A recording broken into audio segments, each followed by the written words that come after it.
Welcome, here I've got HUAWEI Nova 8i and let me show you how to turn on and off camera watermark at this device. So let's start by tapping on camera button to open it, and for now we are on standard photo mode. From here let's go to right corner button so we can open camera settings. Now we have to slide a little bit down to general category, and here at the 4th position we have add watermark option, so by using the button from the right we can easily turn it on and turn it off as we need. Now let me keep it turned on. Let's move back to the camera to take a picture to see how watermark of the HUAWEI looks like.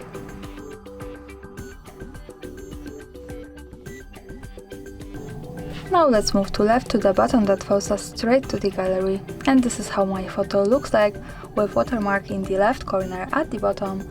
We can get closer to it.